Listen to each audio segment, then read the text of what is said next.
Amigos y amigas de Radio América, bienvenidos y bienvenidas a nuestro programa espiritual Corazón Limpio.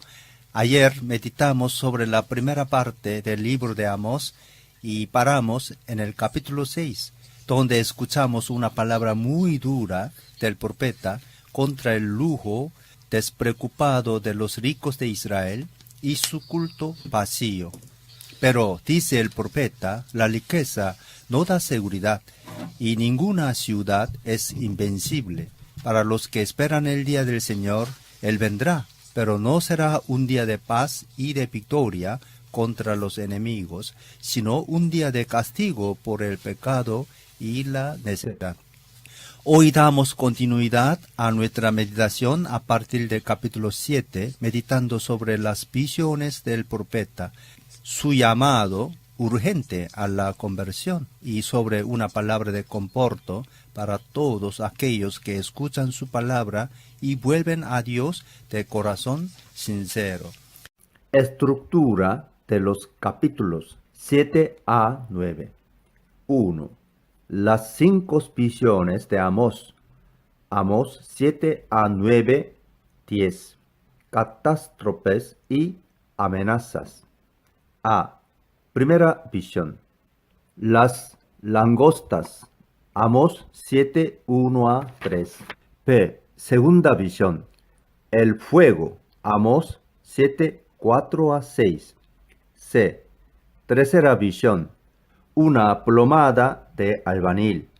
Amós 7, 7 a 9. C1. Enfrentamiento con Amasías. Amós 7, 10 a 17. T. Cuarta visión. Una canasta de fruta madura. Amós 8, 1 a 3. T1. Denuncia de los explotadores. Amós 8, 4 a 7. T2. Denuncio de castigo, obscuridad y duelo. Amós 8, 8 a 10. T3. Hambre y sed de la palabra de Dios. Amós 8, 11 a 12. T4. Nuevo castigo, destrucción total. Amós 8, 13 a 14. E. Quinta visión. La caída del santuario. Amós 9, 1 a 4. E1. Doxología para alabar a Dios como Creador. Amós 9, 5 a 6. E2.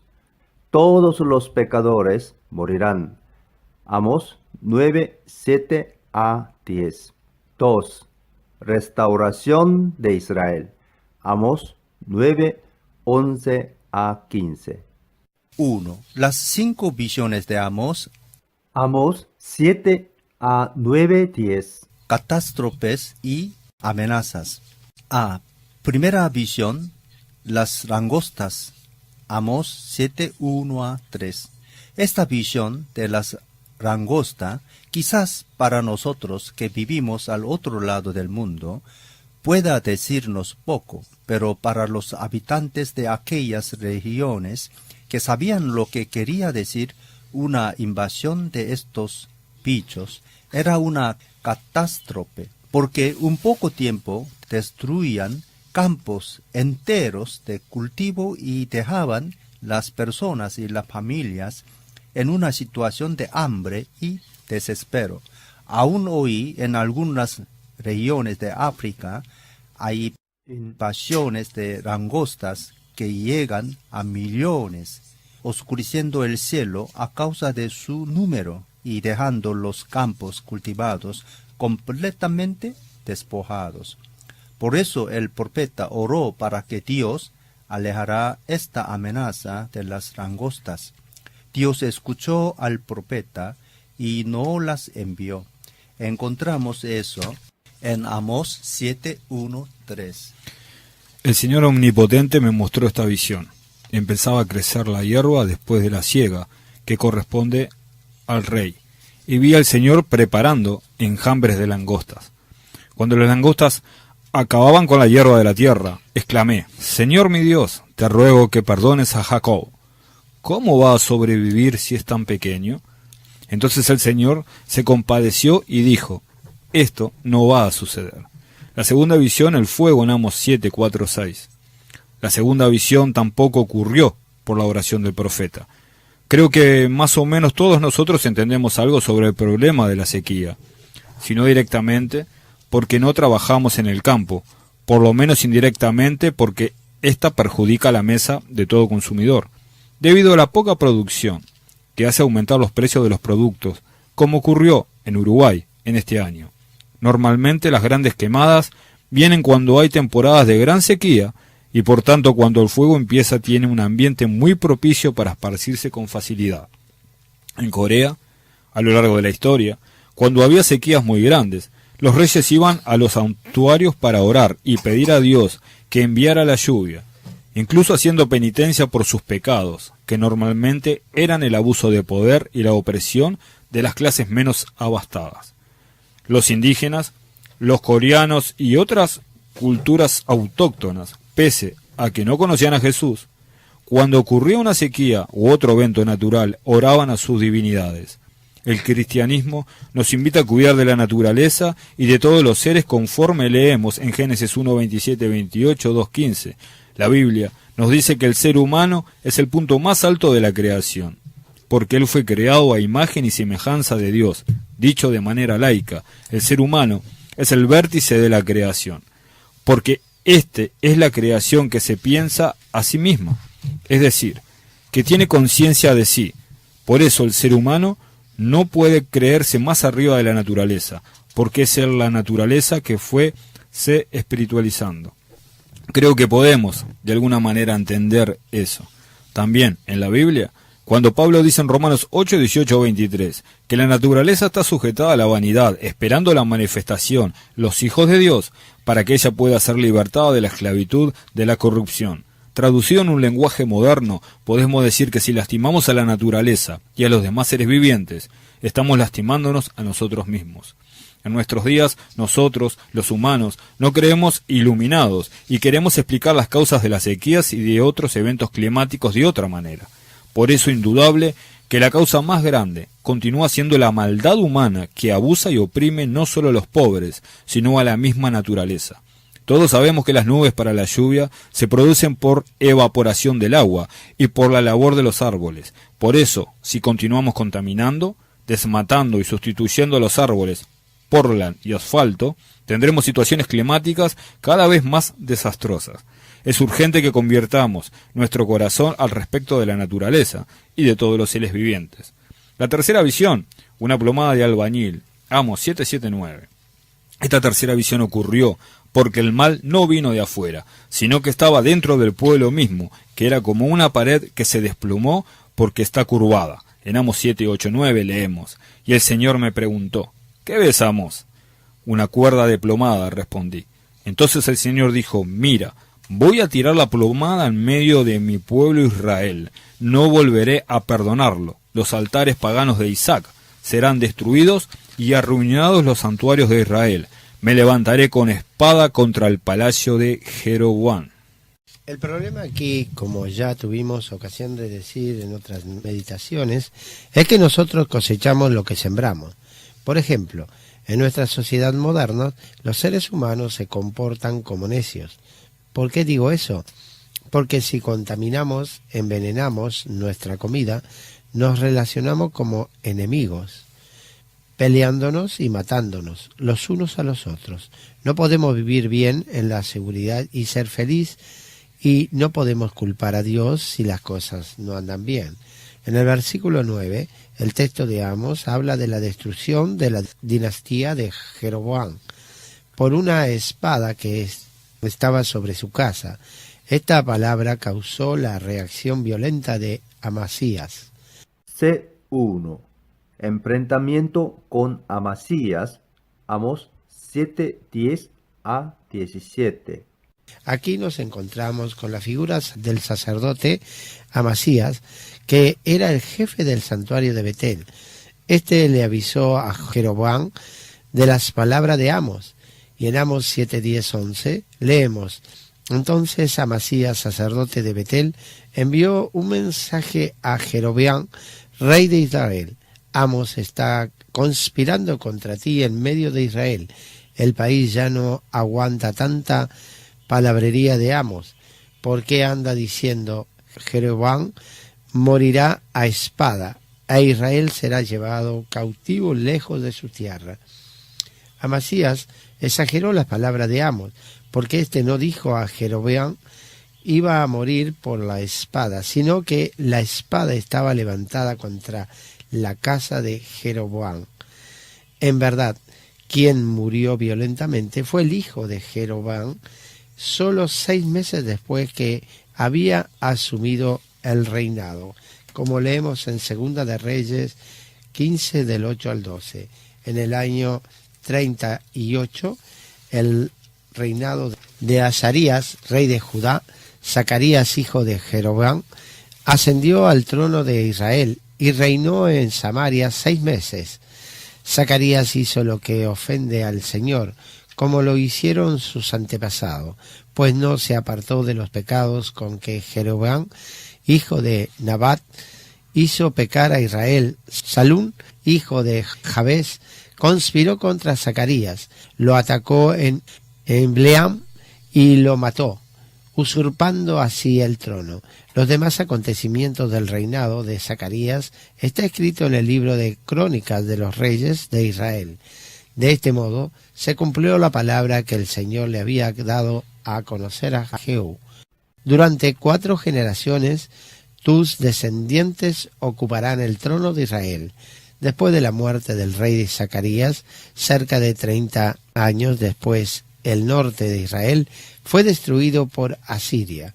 La destrucción del reino del norte está escrita en Segunda de Reyes 17, 6, donde leemos: en el año 9 del reinado de Oseas, el rey de Asiria, Salmanasar, después de conquistar a Samaria, deportó a los israelitas y Asiria a los instaló en Jalaj, en Gozán, que está junto al río Jabor, y en las ciudades de los medos. Confrontes en Segunda de Reyes 18, 6, 12. La caída del reino del norte por mano de Asiria y el hecho que trajeron en lugar de los israelitas a muchos colonos provenientes de varias naciones, que se casaron con los israelitas que permanecieron en el norte de Israel, dio origen a los que llamamos de samaritanos, como encontramos escrito en 2 Reyes 17:24, para reemplazar a los israelitas en los poblados de Samaria. El rey de Asiria trajo gente de Babilonia, Cuta, Aba, Hamat y Separvasín. Estos tomaron posesión de Samaria y habitaron en sus poblados. Amasías, después de hablarle al rey, le dijo a Amós, en Amós 7, 12 a 13, «Lárgate aquí, vidente, si quieres ganarte el pan profetizando, vete a la tierra de Judá. No vuelvas a profetizar en Betel, porque este es el santuario del rey, es el templo del reino». Amós fue expulsado del reino del norte, por eso él le retrucó A Amasías, con fuerza. Leemos eso en Amós 7, 14 a 17. No soy profeta ni hijo de profeta, sino que cuido ovejas y cultivo higueras. Pero el Señor me sacó de detrás del rebaño y me dijo: ve y profetiza a mi pueblo Israel. Así que oye la palabra del Señor. Tú dices: no profetices contra Israel. Deja de predicar contra los descendientes de Isaac. Por eso, así dice el Señor: tu esposa se prostituirá en una ciudad y tus hijos y tus hijas caerán a espada. Tu tierra será medida y repartida, y tú mismo morirás en un país pagano. E Israel será llevado cautivo lejos de su tierra. La profecía de Amós no alcanzó solo a Amasías y a su familia, sino a todo el pueblo de Israel, que con su idolatría se había alejado de Dios y por eso iba a tener que lidiar con el destierro y la muerte en un país pagano. La violencia contra las mujeres es algo común durante las guerras y no es algo solo de aquella época. Amasías, como muchos otros que vivían en la prosperidad, no querían oír las palabras de amenaza de Amós porque todos estos tenían la convicción de su Dios los bendecía. Amós, por el contrario, los acusaba de injusticia y los llamaba el cambio de la vida. Estaba claro que los que disfrutaban del bienestar de aquel momento no iban a aceptar las palabras de un extranjero, más aún cuando éste amenazaba al rey, a su familia y a todo un pueblo con un castigo inminente. Pero Amós habla claro y dice que si ellos no se de cuarta visión, una canasta de fruta madura. Amós 8, 1 a 3. Esta cuarta visión deja claro que el tiempo de la destrucción ya está maduro. En 8, 1, 3 leemos: El Señor omnipotente me mostró en una visión una canasta de fruta madura y me preguntó: ¿Qué ves, Amós? Una canasta de fruta madura. Respondí. Entonces el Señor me dijo: ha llegado el tiempo de que Israel caiga como fruta madura. No volveré a perdonarlo. En aquel día afirma el Señor omnipotente: las canciones del palacio se volverán lamentos. Muchos serán los cadáveres tirados por todas partes. Silencio. En D1, denuncia de los explotadores, Amós 8:4-7. Amós, pese a que fuera alejado del reino del norte, continúa denunciando el pecado de explotación de los poderosos. Leemos en Amós 8:4-7. Oigan esto: los que pisotean a los necesitados y exterminan a los pobres de la tierra. Ustedes dicen: ¿cuándo pasará la fiesta de luna nueva para que podamos vender grano, o el día de reposo para que pongamos a la venta el trigo? Ustedes buscan achicar la medida y aumentar el precio, falsear las balanzas y vender los desechos del trigo, comprar al desválido por dinero y al necesitado por un par de sandalias. Jura al Señor por el orgullo de Jacob: jamás olvidaré nada de lo que han hecho. En D2, anuncio de castigo, oscuridad y duelo. Amós 8:8-10. Amós anuncia el castigo del norte, y ese llegó por mano de Asiria.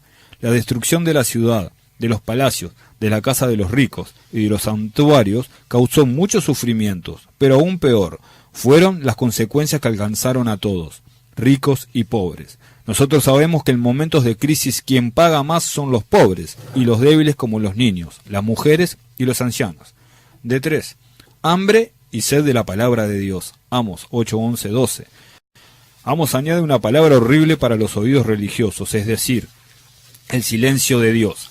La palabra de Dios es como el agua viva, que anima y trae la vida. En Amós 8:11-12 leemos: vienen días, afirma el Señor omnipotente, en que enviaré hambre al país. No será hambre de pan ni de sed de agua, sino hambre de oír la palabra del Señor. La gente vagará sin rumbo de mar a mar, andarán errantes del norte al este, buscando la palabra del Señor, pero no la encontrarán. Cuando falta una palabra de esperanza, el hombre vaga sin rumbo ni sentido. Esta es la cosa peor, porque parece que la misma vida ya no tiene sentido.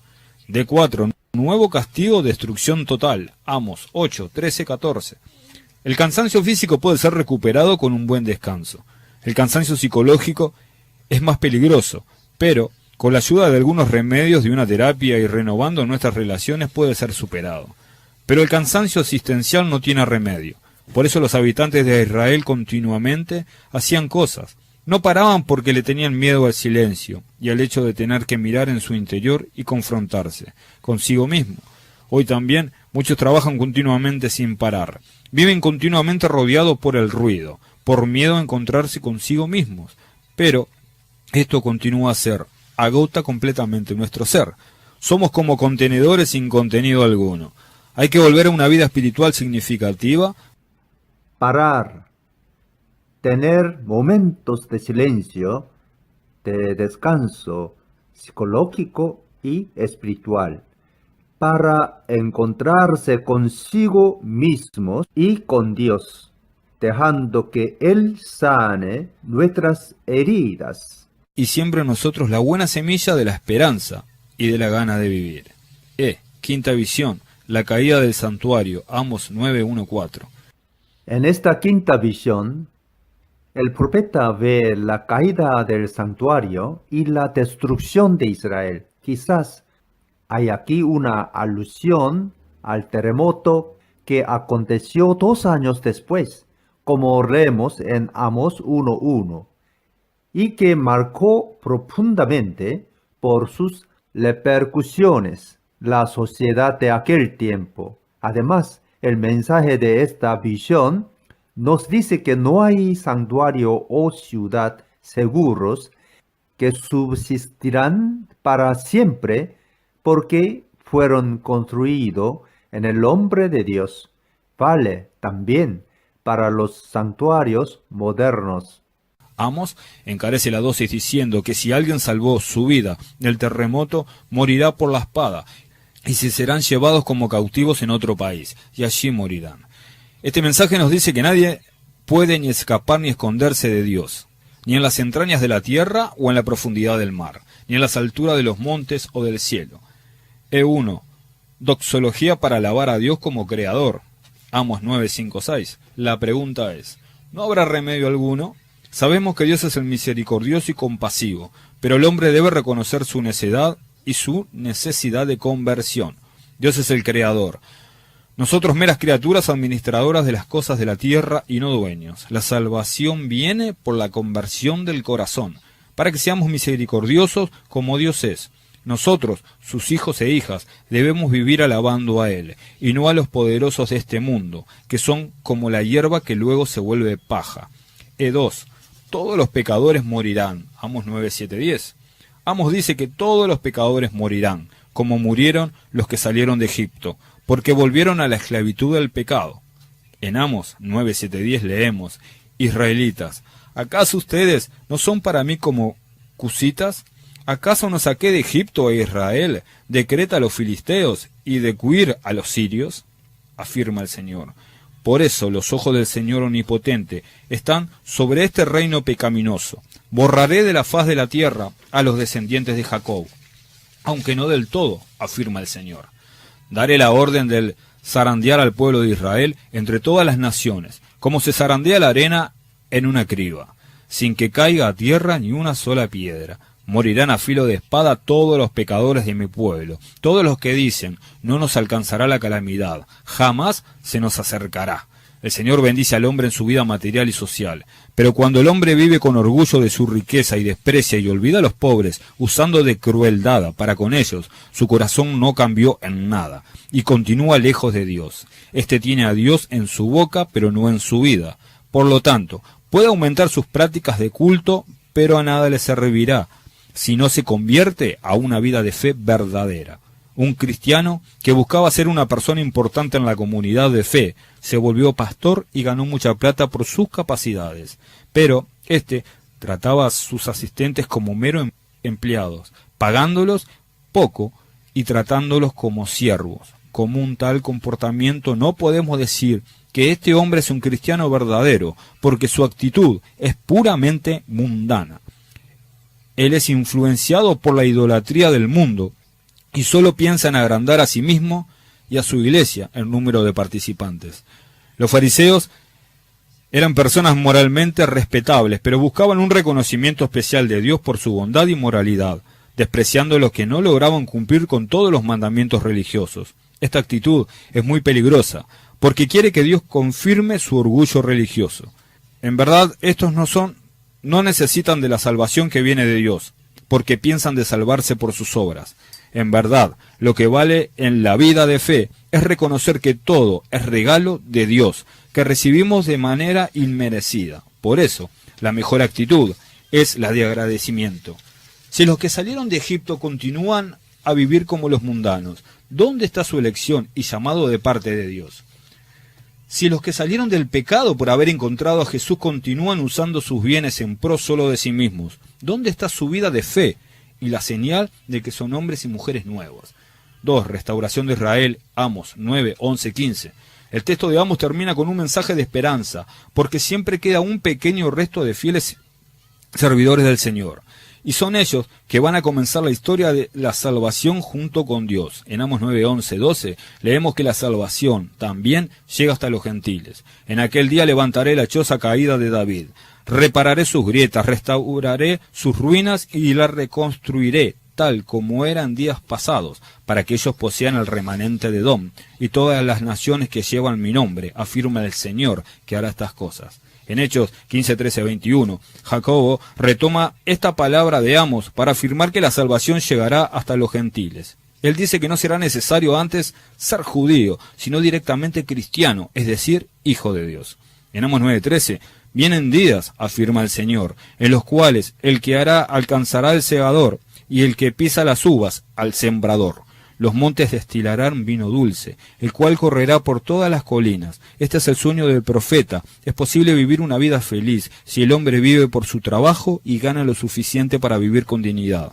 La conversión del hombre y de las naciones torna posible una vida para todos. Si el mundo se vuelve más justo, más humano, más respetuoso para con la naturaleza, Dios preparará un nuevo camino de bendición, y el mundo será el jardín donde todos tendrán vida buena y digna. Miqueas 4, 3, 5 sueña una vida sin armas y ejércitos, de donde el único jefe juez es Dios. Dios mismo juzgará entre muchos pueblos y administrará justicia a naciones poderosas y lejanas. Convertirán en asadores sus espadas y en hoces sus lanzas. Ya no alcanzará su espada nación contra nación, ni se adiestrarán más para la guerra. Cada uno se sentará bajo su parra y su higuera, y nadie perturbará su solaz al Señor Todopoderoso lo ha dicho. Todos los pueblos marchan en nombre de sus dioses, pero nosotros marchamos en el nombre del Señor, en el nombre de nuestro Dios, desde ahora y para siempre. El anuncio evangélico no es una lucha contra otras religiones, sino una lucha contra el egoísmo de cada uno, para que seamos verdaderos cristianos. Esto será motivo de paz y de tranquilidad social. Si calculamos cuánto dinero gastan las naciones para las armas y para los ejércitos, y si invirtiéramos este dinero para mejorar la vida de las personas, el mundo podría ser mucho mejor y justo. Pero está claro que estamos en un proceso. El ideal sería vivir sin armas y profesionales de la guerra. Por ahora es imposible un completo desarmo, debido a los contrastes geopolíticos. Por eso es necesario que los líderes de las naciones dialoguen, para que disminuyan cada vez más las inversiones en instrumentos de guerra y aumenten cada vez más las inversiones en instrumentos de paz y de bienestar social. En Amos 14:15 hay una promesa de Dios: restauraré a mi pueblo Israel. Ellos reconstruirán las ciudades arruinadas y vivirán en ellas. Plantarán viñedos y beberán su vino. Cultivarán huertos y comerán sus frutos. Plantaré a Israel en su propia tierra para que nunca más sea arrancado de la tierra que yo le di, dice el Señor tu Dios. El Salmo 85, 10, 11 presenta lo que es vivir en Dios. El amor y la verdad se encontrarán, se besarán, y la paz y la justicia de la tierra brotará la verdad, y desde el cielo se asomará la justicia. En un sueño de unión y de bienestar total, Jesús nos mostró cuál es el camino para llegar a construir este mundo conforme al sueño de Dios. Hay que vivir en el amor, que es la realización más íntima del ser humano, que lo hace a imagen y semejanza de Dios. Entonces la tierra responderá y dará su fruto. Amigos y amigas, terminamos nuestra meditación sobre el libro de Amos. El final abre la ventana de la esperanza, porque sabemos que Dios no quiere la muerte, sino que el hombre vuelva a Él y viva. lo que el profeta predijo, y espero, encontró su realización en Jesús. Nosotros los seguidores del Maestro de Nazaret debemos hacer como él hizo. No es suficiente hacer buenas funciones religiosas, hay que celar y comprometerse con la vida, con la paz y con la justicia igual que Jesús. La semana que viene meditaremos sobre el libro de Oseas, el profeta del amor. Les deseamos una buena semana rica de paz y tranquilidad en el Señor Jesús. Por mi parte, pido a Dios que los bendiga grandemente a ustedes, amigos oyentes, y a sus familias. Hasta el próximo sábado, siempre a las 19:30.